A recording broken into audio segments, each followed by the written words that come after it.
So hi welcome back to our channel. ఈ రోజు మనం ఎంబీఏ సెమిస్టర్ 1 వాళ్ళ కోసం ఎంఓబి నుంచి 4th యూనిట్ ఎక్స్‌ప్లనేషన్ వీడియో చేస్తున్నాను. సో దీంట్లో లాంగ్ ఆన్సర్స్ అలాగే short answers, important and repeated questions ఉన్నాయి. సో వీటిని మీరు చదువుకుంటే, వీటిని ప్రిపేర్ అయితే మీరు ఎగ్జామ్‌లో ఎటువంటి క్వెషన్ వచ్చినా రాయగలుగుతారు. ఓకేనా? సో ఆల్రెడీ 1, 2, 3 యూనిట్స్ మన ఛానల్‌లో అప్‌లోడ్ చేశాము. ఒకవేళ చూడకపోతే అవి చూసాక ఈ వీడియో చూడండి. ఓకేనా? సో ఇంకోటేంటంటే మన ఛానల్‌ని సబ్స్క్రైబ్ చేయకపోతే సబ్స్క్రైబ్ చేసుకోండి. ఎందుకంటే మన ఛానల్ నోటిఫికేషన్స్ మీకు ఎప్పటికప్పుడు వస్తుంటాయి. Okay. So SA type answers లో వేసుకుంటే ఫస్ట్ క్వశ్చన్ వచ్చేసి define conflict, what is Ringelmann effect, state the causes and consequences of conflict. Okay. So దీని ఆన్సర్ చూసుకుంటే ఫస్ట్ కాన్ఫ్లిక్ట్ అంటే ఏంటో చూసుకుందాం. Okay. So conflict is a process in which one party perceive that another party has a negatively affected or is able to affect its interest. అంటే ఏంటి? Office లో ఒక situation లో ఒక పర్సన్ అనుకున్నది ఇంకొకటి ఇంట్రెస్ట్ కి ఆపోజిట్ గా ఉంటే అక్కడ కాన్ఫ్లిక్ట్ అనేది స్టార్ట్ అవుతుంది అనమాట. సో అక్కడ ఏంటంటే లైక్ సింపుల్ గా నీకొక నువ్వు ఒకటి అనుకుంటావు, వేరే వాళ్ళు ఒకటి అనుకుంటారు. సో దాని వల్ల ఏమవుతుంది, కాన్ఫ్లిక్ట్ అనేది రైజ్ అవుతుంది అనమాట. కాన్ఫ్లిక్ట్ అంటే ఏంటి? ఇట్లా గొడవ అన్నమాట. నువ్వు అనుకున్నది కాకుండా వేరే వాళ్ళు ఇంకోటి అనుకుంటారు. సో మీ మధ్య డిస్కషన్ అయ్యి డెబేట్ అయ్యి ఏదో ఒకటి ఇట్లా కాన్ఫ్లిక్ట్ అనేది రైజ్ అవుతుంది అనమాట. సో వేరే వాళ్ళు అనుకున్నది నువ్వు నెగటివ్ థింక్ చేస్తావు, నువ్వు అనుకున్నది వేరే వాళ్ళు నెగటివ్ థింక్ చేస్తారు అనమాట. సో దానివల్ల మీ యొక్క ఇంట్రెస్ట్ల వల్ల కాన్ఫ్లిక్ట్ అనేది రైజ్ అవుతుంది అనమాట. అట్లా. నెక్స్ట్ రింగిల్ మ్యాన్ ఎఫెక్ట్ అంటే చూసుకుందాం. సో రింగిల్ మ్యాన్ ఎఫెక్ట్ అంటే ఇక్కడ చూసుకోండి, Ringelmann effect refers to the tendency of individuals to accept less effort when working in a group more than working alone. అంటే ఏంటి? మనుషులు గ్రూప్ లో వర్క్ చేస్తే ఎఫర్ట్ తగ్గుతుంది, కానీ ఎలాన్ గా వర్క్ చేస్తే ఎఫర్ట్ అనేది ఎక్కువ ఉంటుంది అనమాట. అంతే కదా? గ్రూప్ వర్కింగ్ చేస్తే అనేది వర్క్ ఏమవుతుంది, డిస్ట్రిబ్యూట్ అయ్యి ఎఫర్ట్ అనేది తగ్గుతుంది. అదే ఎలాన్ గా చేస్తే ఏమవుతుంది, మొత్తం ఒక్కడే భరించాలి కదా వర్క్ అనేది. సో ఎఫర్ట్ అనేది ఎక్కువ ఉంటుంది అనమాట. అట్లా. ఇప్పుడు లైక్ కొందరు ఉంటారు, ఇప్పుడు దాంట్లో ఉన్న ఒక రీజన్ ఉంటుంది ఏంది, గ్రూప్ లో ఉన్నప్పుడు ఏమవుతుంది అంటే నువ్వు కొద్దిగా వర్క్ చేయకపోయినా వేరే వాళ్ళు కవర్ చేస్తారనే థింకింగ్ ఉంటుంది. ఇట్లా అదర్స్ ఉన్నారు కదా, వాళ్ళు చేస్తారులే, మనం కొద్దిగా ఆపించుకున్న, మనం కాసేపు కూర్చున్నా సరిపోతుంది, మనం చేయకుండా సరిపోతుంది అని చెప్పేసి థింకింగ్ ఉంటుంది అనమాట ఈ ఎఫెక్ట్ లో. అట్లా. సో ఇప్పుడు ఒక ఎగ్జాంపుల్ తీసుకుందాం. గ్రూప్ అసెస్మెంట్ లో ఒకటి సీరియస్గా ఉంటాడు, ఇంకొకటి లేజీగా ఉంటాడు. సో దాని వల్లనే కాజెస్ ఆఫ్ కాన్ఫ్లిక్ట్స్ అనేవి ఉంటాయి అనమాట. అప్పుడే కాన్ఫ్లిక్ట్స్ అనేవి రేజ్ అవుతాయి. ఎందుకంటే వాడు పని చేస్తాడు, నేను పని చేస్తున్నా అని చెప్పేసి కొన్ని కాన్ఫ్లిక్ట్స్ అనేవి రేజ్ అవుతాయి అనమాట. అట్లా. సో ఇక్కడ కాజెస్ ఆఫ్ కాన్ఫ్లిక్ట్స్ చూసుకుంటే difference in goals and interest. అంటే ఒకడు ప్రమోషన్ కోసం చేస్తాడు, ఇంకొకడు కంఫర్ట్ కోసం చేస్తాడు, ఇంకొకడు వర్క్ కోసం చేస్తాడు, ఇంకొకడు మనీ కోసం చేస్తాడు. అట్లనమాట. Difference in goals and interest. ఒక ఇంట్రెస్ట్ లో గోల్స్ అనేవి వేరు ఉంటాయి అన్నమాట. Next poor communication and misunderstanding. అంటే ఏంటి? సరిగ్గా ఎక్స్ప్లెయిన్ చేయకపోతే మిస్అండర్స్టాండింగ్ అనేవి వస్తాయి అన్నమాట. Next scarcity of resources. అంటే ఏంటి? Limited money, time, man power కోసం కాంపిటీషన్ అనేది ఉంటుంది అన్నమాట. Okay. Difference in values, attitudes and perceptions. అంటే ఏంటి? ఒక పర్సన్ స్ట్రిక్ట్ గా ఉంటాడు, ఇంకొకటి ఫ్లెక్సిబుల్ గా ఉంటాడు. అట్లనమాట. డిఫరెంట్ యాటిట్యూడ్స్ ఉంటాయి, డిఫరెంట్ పర్సెప్షన్ అనేవి ఉంటాయి అనమాట. ఒక్కొక్కరు థింకింగ్ వేరు ఉంటుంది, ఒక్కొక్కరు థాట్స్ వేరు ఉంటాయి, ఐడియాస్ వేరు ఉంటాయి. అట్లనమాట. Next role ambiguity and role conflict. అంటే ఏంటి?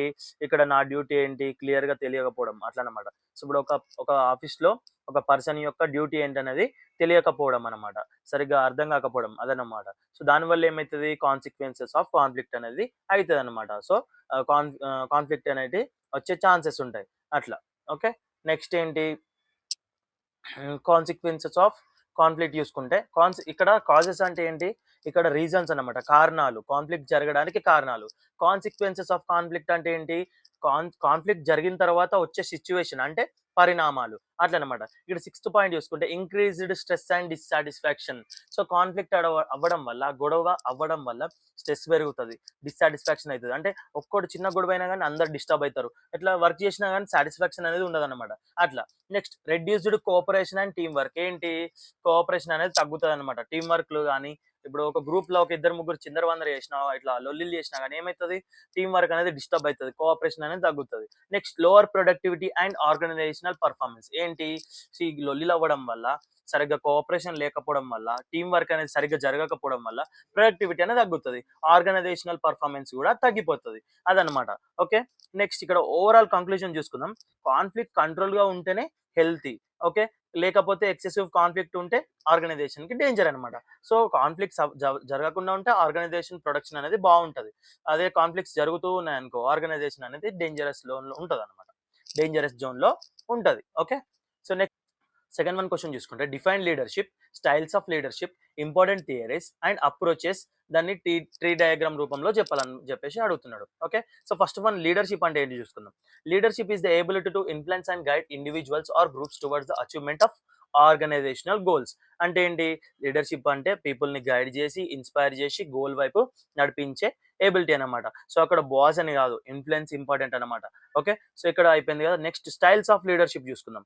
ఏంటి, ఆటోక్రాటిక్ లీడర్షిప్ అంటే ఏంటి, ఆటోక్రాటిక్ లీడర్షిప్ అంటే లీడర్ అన్ని డెసిజన్ తనే తీసుకుంటాడు అనమాట. ఎంప్లాయీస్ కి పార్టిసిపేషన్ లేదు. డెసిషన్స్ మొత్తం ఆయన తీసుకొని ఎంప్లాయీస్ కి గైడ్ చేస్తాడు అనమాట. ఎంప్లాయీకి ఛాన్స్ ఇవ్వడు అసలుకి డెసిజన్ తీసుకోవడానికి, ఆ పవర్ ఉండదు అనమాట డెసిషన్స్ కి. ఓకే, నెక్స్ట్ డెమోక్రాటిక్ లీడర్షిప్ అంటే ఏంటి, లీడర్స్ ఎంప్లాయీస్ ఒపీనియన్స్ కన్సిడర్ చేస్తాడు అనమాట. అంటే ఎంప్లాయీస్ కూడా ఛాన్స్ ఇస్తాడు, ఎంప్లాయీస్ ని కూడా డిసైడ్ అవ్వడానికి ఛాన్స్ ఇస్తాడు, వాళ్ళకు కూడా పార్టిసిపేషన్ అనేది ఉంటది అనమాట. నెక్స్ట్ ఏంటి, లెస్ ఇస్ ఫెయిర్ లీడర్షిప్ అంటే ఏంటి, ఇక్కడ లీడర్ ఫ్రీడమ్ ఇస్తాడు, ఎంప్లాయీస్ సెల్ఫ్ మేనేజెస్ చేస్తారు. అంటే ఏంటి, లీడర్ ఏం చేస్తాడు, లీడర్ ఎక్కువ పని చేయడు, ఎంప్లాయీసే సెల్ఫ్ మేనేజ్ చేస్తారు అనమాట. ఎంప్లాయీస్ కలిసే డెసిషన్ తీసుకోవడం, అన్ని ఆపరేషన్ చేయడం అనేది ఉంటది అనమాట. Okay, next important leadership theories లో ఇస్తే ఇక్కడ ఫోర్త్ వన్ వచ్చేసి ట్రేడ్ థియరీ, అలాగే behaviour theory, contingency theory, situational theory, path goal theory. So ఇక్కడ 5 ఉన్నాయి. So first of all trade theory అంటే ఏంటంటే లీడర్షిప్ క్వాలిటీస్ అనేది మీద ఫోకస్ చేస్తుంది అనమాట. సో లీడర్కి ఏమేమి క్వాలిటీస్ ఉంటుందో దానిపైన ఈ ట్రేడ్ థియరీ అనేది ఫోకస్ చేస్తుంది. ఓకే, సో దీని మీద ఆల్రెడీ ఇప్పుడు ఈ 5 ఉన్నాయి కదా థియరీస్, దానిపైన సపరేట్ క్వశ్చన్స్ కూడా అడిగే ఛాన్స్ ఉంటుంది. దాని డెప్త్ గా సపరేట్ క్వశ్చన్ ఉంటుంది ఇప్పుడు నెక్స్ట్ క్వశ్చన్స్ లో. ఓకే, ఫస్ట్ థియరీ చూసుకుంటే ట్రేడ్ థియరీ కదా. సో ట్రేడ్ థియరీలో ఏముంది, లీడర్ క్వాలిటీస్ మీద ఫోకస్ చేస్తుంది అనమాట. నెక్స్ట్ బిహేవియర్ థియరీలో లీడర్షిప్ బిహేవియర్ మీద ఫోకస్ చేస్తాడు. అంటే లీడర్ బిహేవియర్ మీద ఎక్కువ ఫోకస్ చేస్తాడు అనమాట. ఎట్లున్నాడు, ఏం చేస్తాడు, ఎట్లా ఉంటుంది బిహేవియర్, బాగుంటుందా అని చెప్పేసి వాటిపైన ఫోకస్ చేస్తుంది అనమాట ఈ థియరీ. నెక్స్ట్ కంటింజెన్సీ థియరీ ఏం చేస్తుంది, సిచ్యువేషన్ బట్టి స్టైల్ అనమాట. సో అక్కడ సిచ్యువేషన్ ఆఫీస్లో, కంపెనీలో, ఆర్గనైజేషన్లో ఎటువంటి సిచ్యువేషన్ బట్టి అటువంటి సిచ్యువేషన్ కి స్టైల్ అనేది మారుతూ ఉంటుంది అనమాట. నెక్స్ట్ సిచ్యువేషనల్ థియరీ, ఇక్కడ ఏంది, ఫాలోవర్స్ రీడినెస్ బట్టి స్టైల్ ఉంటుంది అనమాట. సో అక్కడ ఫాలోవర్స్ ఎట్లుంటారో వాళ్ళ యొక్క రీడినెస్ బట్టి స్టైల్ అనేది చేంజ్ అవుతుంది అనమాట. నెక్స్ట్ పాత్ గోల్ థియరీ అంటే ఏంటి, leaders motivate by clearing path. ఏంది, లీడర్ అనేది ఫస్ట్ ఏదైనా ప్రాబ్లం వస్తే సాల్వ్ చేసి ఎంప్లాయీస్ కి నెక్స్ట్ దారి చూపిస్తారు అనమాట. ఇక్కడ మోటివేట్ చేస్తారు ఇట్లా చేయాలని చెప్పేసి, అదనమాట. ఓకే, నెక్స్ట్ ఏంటి, అప్రోచెస్ టు లీడర్షిప్ అంటే ఏంటి, ఇక్కడ ట్రీ డయాగ్రామ్ అని చెప్పేసి అన్నాడు. ఈ ట్రీ డయాగ్రామ్ అంటే ఇవన్నీ రాయాలా. Okay, approaches. ఓకే, సో ఇక్కడ చూసుకోండి, ఫస్ట్ వన్ వచ్చేసి ట్రేడ్ అప్రోచ్, తర్వాత బిహేవియరల్ అప్రోచ్, తర్వాత కంటింజెన్సీ అప్రోచ్, తర్వాత సిచ్యువేషనల్ అప్రోచ్, తర్వాత మోడర్న్ అప్రోచెస్. ఓకే, సో ఇదన్నమాట. నెక్స్ట్ ఇక్కడ ఓవరాల్ కంక్లూజన్ చూసుకుంటే ఎఫెక్టివ్ లీడర్ అంటే ఎవరు, ఎఫెక్టివ్ లీడర్ అంటే సిచ్యువేషన్ ని అర్థం చేసుకొని కరెక్ట్ స్టైల్ యూజ్ చేసేవాడు అనమాట. సో ఇదన్నమాట లీడర్ అంటే. ఓకే, సో ఇంక థర్డ్ క్వశ్చన్ చూసుకుందాం. Right in detail about the path goal theory of leadership అంటే ఏంటి, ఇక్కడ path goal theory was proposed by Robert house. ఇది ఎవరు ప్రపోజ్ చేశారు, రాబర్ట్ హౌస్ అనే వ్యక్తి ప్రపోజ్ చేశాడు అనమాట. సో ఇక్కడ పాత్ గోల్ థియరీని రాబర్ట్ హౌస్ ప్రపోజ్ చేశాడు. ఈ థియరీ లీడర్ రోల్ ని క్లియర్ గా ఎక్స్ప్లెయిన్ చేస్తాడు అనమాట. ఇక్కడ లీడర్ రోల్ ని క్లియర్ గా ఎక్స్ప్లెయిన్ చేస్తాడు అనమాట ఈ థియరీలో. సో ఎక్స్ప్లెనేషన్ చూసుకుందాం. ఇక్కడ the theory focuses on how leader motivate subordinates అంటే ఏంటి, ఇక్కడ లీడర్ ఎంప్లాయీని మోటివేట్ చేయాలి, లీడర్ గోల్ రీచ్ అవ్వడానికి పాత్ క్లియర్ చేయాలన్నమాట. ఓకే, అట్లనమాట. నెక్స్ట్ అబ్స్టాకిల్స్ రిమూవ్ చేయాలి. ఇక్కడ ఏంటి, remove obstacles in employee performance, obstacles ని రిమూవ్ చేయాలి అట్లా. Next it links employee effort to rewards. ఏంటి, ఇక్కడ ఎఫర్ట్స్ ని రివార్డ్స్ తో లింక్ చేయాలన్నమాట. సో వాళ్ళు ఎంత మంచిగా ఎఫర్ట్స్ పెడితే అంత మంచిగా రివార్డ్స్ ఇస్తూ ఉంటే వాళ్ళకి అనేది మోటివేట్ అవుతూ ఉంటుంది అనమాట, ఎంప్లాయీస్ మంచి పని చేస్తారు. నెక్స్ట్ ఇక్కడ direct leadership provides guidance and structure. ఏంటి ఇక్కడ డైరెక్ట్ లీడర్ క్లియర్స్ ద ఏంటి, లీడర్స్ అనేది డైరెక్ట్ లీడర్షిప్ అంటే ఇప్పుడు ఇక్కడ డైరెక్టివ్ లీడర్షిప్ అంటే ఒక టైప్ అనమాట లీడర్షిప్ లో. సో దాంట్లో డైరెక్టివ్ లీడర్షిప్ అంటే ఏంటి, లీడర్ క్లియర్ గా ఇన్స్ట్రక్షన్స్ ఇవ్వడం అనమాట. సో లీడర్ అనేది క్లియర్ గా ఇన్స్ట్రక్షన్స్ ఇవ్వడం అనమాట డైరెక్ట్ లీడర్షిప్ లో. నెక్స్ట్ సపోర్టివ్ లీడర్షిప్ అని ఉంటుంది. సో దాంట్లో ఏంటి, ఎంప్లాయీ వెల్ఫేర్ కంఫర్ట్ మీద ఫోకస్ చేస్తాడు అనమాట. ఎంప్లాయీ యొక్క వెల్ఫేర్ కంఫర్ట్ మీద ఎక్కువ ఫోకస్ చేస్తాడు అట్లా. నెక్స్ట్ పార్టిసిపేటివ్ లీడర్షిప్ అంటే ఏంటి, డెసిషన్స్ లో ఎంప్లాయీస్ ని ఇన్వాల్వ్ చేయడం అనమాట. డెసిషన్స్ లో ఎంప్లాయీస్ ని ఇన్వాల్వ్ చేయడం అనమాట. Okay, next achievement oriented leadership. దీంట్లో ఏంటి, ఛాలెంజింగ్ గోల్స్ సెట్ చేయడం అనమాట. అంటే ఎంప్లాయీస్ కి గోల్స్ ని సెట్ చేయడం అనమాట, ఛాలెంజింగ్ గోల్స్ ని సెట్ చేయడం. ఓకే, నెక్స్ట్ కంక్లూజన్ చూసుకుంటే లీడర్ కరెక్ట్ స్టైల్ యూజ్ చేస్తే ఎంప్లాయీ పర్ఫార్మెన్స్ ఆటోమేటిక్గా పెరుగుతుంది అనమాట. సో అది అంతే కదా, ఇప్పుడు ఒక హెడ్ బాగుంటేనే కింద ఎంప్లాయీస్ బాగుంటారు కదా, అట్లా అన్నట్టు. సో లీడర్ కూడా మంచిగా ఫాలో చేస్తే ఎంప్లాయీస్ కూడా దాన్ని బట్టి ఫాలో అవుతారు. సో లీడర్ కరెక్ట్గా ఉంటే ఎంప్లాయీస్ కూడా కరెక్ట్గా ఉంటారు. అప్పుడే అనేది ఏమవుతుంది, ఆటోమేటిక్గా పర్ఫార్మెన్స్ అనేది పెరుగుతుంది కంపెనీది. ఓకే, నెక్స్ట్ ఫోర్త్ క్వశ్చన్ చూసుకుంటే explain the trade theory and rooms decision tree approach to leadership. అంటే ట్రేడ్ థియరీ ఆల్రెడీ మనకి ఇక్కడ వచ్చింది చూడండి, ఇక్కడ trade approach, trade theory. Okay, so దీని గురించి మనం డెప్త్ ఎక్స్ప్లెయిన్ చేసుకున్నామని చెప్పి అన్నా కదా. సో ఇక్కడ చూసుకోండి ఫోర్త్ వన్ ఏంటి, ట్రేడ్ థియరీ ఆఫ్ లీడర్షిప్ అంటే ఏంటి. Trait theory focuses on personal qualities of leaders. Trait includes intelligence, confidence, integrity. It assumes leaders are born or not made. It ignores situational factors. అంటే ఏంటి ఇక్కడ చూసుకుందాం. So trait theory leader personal qualities మీద focus చేస్తుంది అనమాట. ఇక్కడ personal qualities మీద trait theory అనేది ఎక్కువ ఫోకస్ చేస్తుంది. నెక్స్ట్ ఇంటెలిజెన్స్, కాన్ఫిడెన్స్, ఇంటిగ్రిటీ లాంటి ట్రేడ్స్ అనేవి ఇంపార్టెంట్ అనమాట. లీడర్స్ ఆర్ బోర్న్ అని అజ్యూమ్ చేస్తుంది అనమాట. సిచ్యువేషన్ ని ఇగ్నోర్ చేస్తుంది, లిమిటేషన్ ని. ఓకే, అట్లనమాట. నెక్స్ట్ డెసిషన్ ట్రీ అప్రోచ్ చూసుకుంటే developed by Victor Vroom. So ఈ ట్రీ అప్రోచ్ ని ఎవరు డెవలప్ చేశారు, విక్టర్ రూమ్ అనే వ్యక్తి డెవలప్ చేశాడనమాట. ఓకే, సో ఇక్కడ it helps leaders choose decision making style. ఏం చేస్తుంది, leaders choose decision making style ని హెల్ప్ చేస్తుంది అనమాట. సో ఇక్కడ use series of questions to reach decisions. So ఏం చేస్తుంది, ఒక సిరీస్ ఆఫ్ క్వశ్చన్స్ ని అరైజ్ చేసి వాళ్ళతో డిస్కస్ చేసి ఎంప్లాయీస్ తోని ఒక డెసిషన్ రీచ్ అవ్వడానికి యూజ్ అవుతుంది అనమాట ఈ విక్టర్ రూమ్ అప్రోచ్ అనమాట. Okay, so Vroom decision approach అంటే. Okay, next emphasises participative decision making. ఏంటి, ఎక్కువ అందరితో కలిసికట్టుగా పార్టిసిపేటివ్ గా వేసి డెసిషన్ మేకింగ్ అనేది చేస్తుంది అనమాట ఈ రూమ్ డెసిషన్ ట్రీ అప్రోచ్. అందరు కలిసికట్టుగా డెసిషన్ తీసుకోవడానికి ఎక్కువ ఫోకస్ చేస్తుంది అనమాట. అట్లా నెక్స్ట్ ఇక్కడ ఓవరాల్ కంక్లూజన్ చూసుకోండి. ట్రేడ్ థియరీ లీడర్ గురించి చెప్తుంది అనమాట. రూమ్ థియరీ దేని గురించి చెప్తుంది, డెసిషన్ ప్రాసెస్ ని గైడ్ చేస్తుంది అనమాట. సో ఇక్కడ లీడర్ గురించి చెప్పేది ట్రేడ్ థియరీ, ఒక డెసిషన్ గురించి కరెక్ట్ గా గైడ్ చేసి తీసుకున్నది రూమ్ థియరీ అనమాట. అట్లా. ఓకే, నెక్స్ట్ ఫిఫ్త్ క్వశ్చన్ చూసుకుందాం. Examine in detail Hersey Blanchard approach to leadership. So ఇక్కడ ఏంటి, Hersey Blanchard model is a situational leadership theory అనమాట. ఏంటి, ఈ మోడల్ అనేది సిచ్యువేషన్ లీడర్షిప్ థియరీ. ఇక్కడ సిచ్యువేషన్ అనేది ఒకటి ఉండదు చూడండి, ఇక్కడ సిచ్యువేషనల్ థియరీ. సో అది దీనికి రిలేటెడ్ అనమాట. ఓకే, సో ఇక్కడ చూసుకోండి, హెర్సీ బ్లాంకెట్ మోడల్ అనేది సిచ్యువేషన్ లీడర్షిప్ థియరీ అనమాట. సో ఇక్కడ ఫస్ట్ పాయింట్ చూసుకోండి, leadership style depends on followers readiness. అంటే ఏంటి, ఇక్కడ లీడర్షిప్ స్టైల్ ఫాలోవర్ రెడీనెస్ మీద డిపెండ్ అయి ఉంటుంది అనమాట. దీనిపైన రెడీనెస్ పైన డిపెండ్ అయి ఉంటుంది. రెడీనెస్ అంటే ఏంటి, ఏబిలిటీ ప్లస్ విల్లింగ్నెస్. సో చేయడానికి ఏబిలిటీ ఉండాలి, అలాగే విల్లింగ్నెస్ కూడా ఉండాలన్నమాట వర్క్ చేయడానికి. అట్లా. Next, readiness refers to ability and willingness of followers. Already చెప్పుకుందాం. Telling style is suitable for low readiness. అంటే ఏంటి, telling style low readiness employees కి అన్నమాట. సో టెల్లింగ్ స్టైల్ అనేది లో రీడినెస్ ఉంటుంది అనమాట. నెక్స్ట్, సెల్లింగ్ స్టైల్ ఏంటి, selling style involves high task and high relationship behaviour. అంటే ఏంటి, ఇక్కడ high task plus high relationship అనేది ఉంటుంది అనమాట సెల్లింగ్ స్టైల్లో.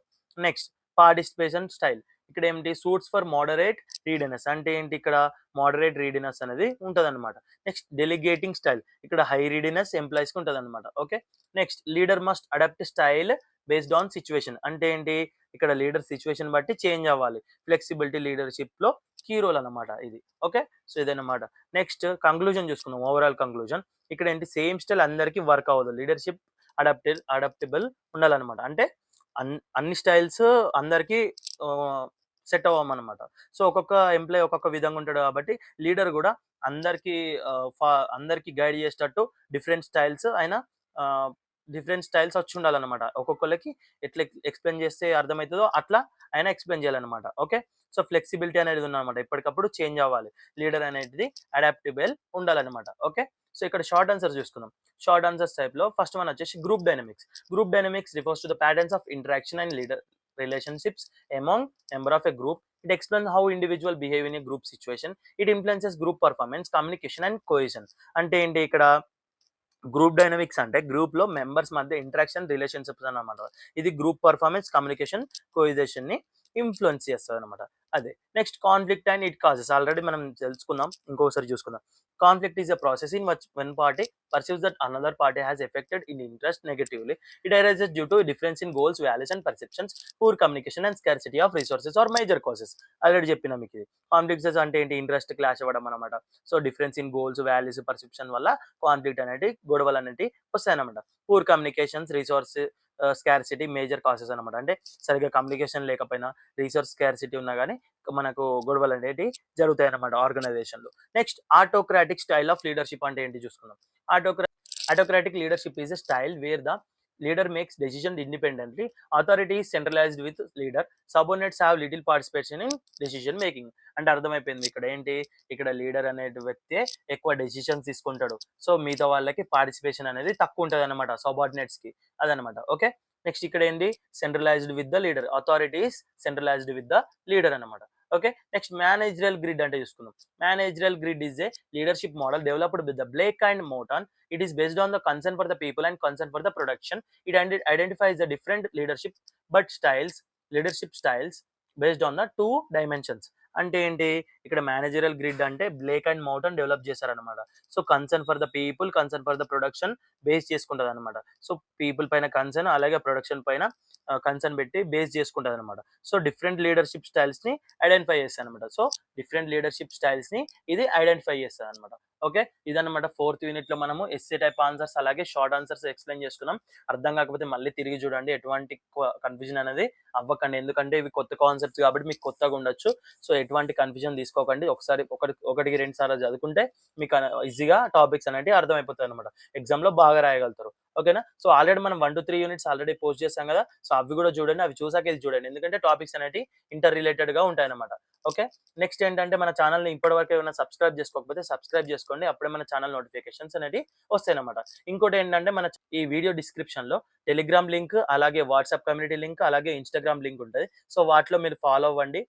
టెలిగ్రామ్ లో అలాగే వాట్సాప్ కమ్యూనిటీలో జాయిన్ అయితే మీకు మన అప్డేట్స్ అనేవి ఎప్పటికప్పుడు ఫ్రీక్వెంట్ గా వస్తుంటాయి అనమాట. ఓకేనా. సో అప్డేట్స్ అనేవి ఎప్పటికప్పుడు మీరు మిస్ అవ్వకుండా ఉంటారనమాట. Okay. Thank you for watching video.